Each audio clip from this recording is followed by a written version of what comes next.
Mobile पर अनजान collar का नाम दिखेगा। बिहार में हर घर सरकारी नौकरी का वादा। आंध्र से टकराया तूफान मोंथा। सोना 11,541 रुपये सस्ता। नमस्कार, धर्मेंद्र वर्मा नाम है मेरा और आप सुन रहे हैं दर्पण का हिंदी पॉडकास्ट। आज है 29 अक्टूबर 2025, दिन बुधवार। आज के प्रमुख इवेंट्स जिन पर आपको रखनी चाहिए नज़र। पीएम मोदी दुबई जाएंगे। प्रधानमंत्री इंडिया मैरीटाइम वीक 2025 में मैरीटाइम लीडर्स कॉन्क्लेव को संबोधित करेंगे। राष्ट्रपति द्रौपदी मुर्मू हरियाणा के अंबाला का दौरा करेंगी, जहां वे राफाल में उड़ान भरेंगी। भारत और ऑस्ट्रेलिया के बीच पहला T20 मैच दोपहर 1:45 पर कैनबरा में खेला जाएगा। कल की बड़ी खबर, मोबाइल पर नंबर के साथ कॉलर का नाम दिखेगा। धोखाधड़ी रोकने के लिए ट्राई ने यह फैसला लिया। अब अनजान नंबर से फोन आने पर आपके मोबाइल पर कॉलर के नंबर के साथ नाम भी दिखेगा। इसके लिए किसी थर्ड पार्टी ऐप की जरूरत नहीं पड़ेगी। टेलीकॉम रेगुलेटरी ट्राई या DOT दूरसंचार विभाग ने फोन कॉल से होने वाली धोखाधड़ी को रोकने के लिए यह कदम उठाया। कैसे और कौन सा नाम दिखेगा? यह नाम वही होगा जो कॉलर ने मोबाइल कनेक्शन लेते समय अपने ID प्रूफ में दिया होगा। यह डिफ़ॉल्ट सुविधा होगी। अगर कोई यूज़र यह सुविधा नहीं चाहता तो वह इसे डीएक्टिवेट भी करा सकेगा। बिहार में महागठबंधन का हर घर में सरकारी नौकरी का वादा। तेजस्वी ने घोषणा पत्र जारी किया। बिहार विधानसभा चुनाव को लेकर महागठबंधन के नेताओं ने घोषणा पत्र जारी कर दिया है। घोषणा पत्र का नाम बिहार का तेजस्वी प्रण दिया गया। इसमें 20 महीने में हर परिवार के एक सदस्य को सरकारी नौकरी देने का ऐलान किया गया है। इसके लिए 20 दिन में अधिनियम बनाया जाएगा। घोषणा पत्र में अन्य वादे, इसके अलावा 5 एक्सप्रेसवे बनाने और 200 यूनिट बिजली फ्री करने की घोषणा की गई है। महागठबंधन के घोषणा पत्र में युवाओं, महिलाओं, संविदा कर्मियों, पुराने पेंशनधारी, किसान और गरीब परिवारों के लिए भी कई वादे किए गए हैं। ChatGPT Go सब्सक्रिप्शन भारत में 1 साल तक फ्री। ज्यादा चैट और इमेज जनरेट कर सकेंगे। OpenAI भारत में ChatGPT Go सब्सक्रिप्शन प्लान का 1 साल के लिए फ्री करने जा रहा है।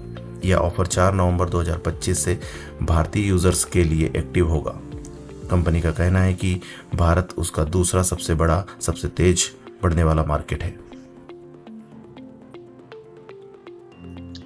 तूफान मोंथा आंध्र तट से टकराया। हवा की रफ्तार 100 किलोमीटर पर हार। समुद्री लहरों से किनारों के घर गिरे। चक्रवाती तूफान मोंथा आंध्र प्रदेश के तट से टकराया। लैंडफॉल प्रोसेस 3-4 घंटे चला। तूफान मछलीपट्टन और कलिंगपट्टनम के बीच से गुजरा। इस दौरान हवा की रफ्तार 90 से 100 किलोमीटर प्रति घंटा रही। समुद्री लहरों से किनारों के घर गिर गए। कई इलाकों में बिजली के तार टूट गए और पोल गिर गए। 7 राज्यों में असर बारिश का अनुमान। तूफान के असर से केरल, कर्नाटक, छत्तीसगढ़, मध्य प्रदेश, महाराष्ट्र, राजस्थान और झारखंड के अगले 3 दिन तक बारिश हो सकती है। तूफान मोंथा का नाम थाईलैंड ने दिया है। थाई भाषा में इसका अर्थ है सुगंधित फूल। 8 दिन में गोल्ड की कीमत 11,541 रुपये और चांदी की 27,334 रुपये कम हुई। जानिए क्या है वजह। सोने की कीमत पिछले 8 दिनों में 11,541 रुपये से घट गई है। आज 1,18,043 रुपये प्रति 10 ग्राम पर आ गई। 19 अक्टूबर को इसकी कीमत 1,29,584 रुपये के अपने अब तक के सबसे ऊंचे स्तर पर पहुंच गई थी। वहीं चांदी 1,69,230 रुपये किलो से गिरकर 1,41,896 रुपये पर आ गई है। यह 27,334 रुपये सस्ती हुई। गिरावट के 3 कारण। दिवाली जैसे फेस्टिवल के बाद इंडिया में सोना चांदी की खरीदी का सिलसिला थम गया था। इससे सोना चांदी की डिमांड भी कम आई है।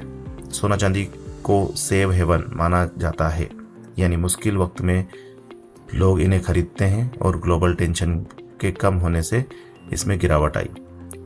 निवेशक प्रॉफिट बुक कर रहे हैं। कीमतें ओवरबॉट कीमतों से ज़्यादा बढ़ा है जो उनमें पहुंची चुकी थी। इसलिए डीलर्स ने बिकवाली शुरू कर दी थी। दिल्ली में क्लाउड सीडिंग, 4 घंटे बाद भी बारिश नहीं, बादलों के ऊपर केमिकल छिड़का था।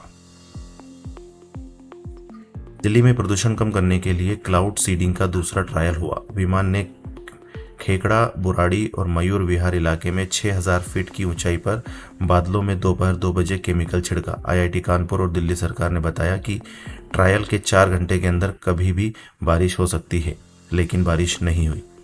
आधा घंटा चली क्लाउड सीडिंग। दिल्ली के पर्यावरण मंत्री हरमीत सिंह सिरसा ने बताया कि यह दूसरा ट्रायल था।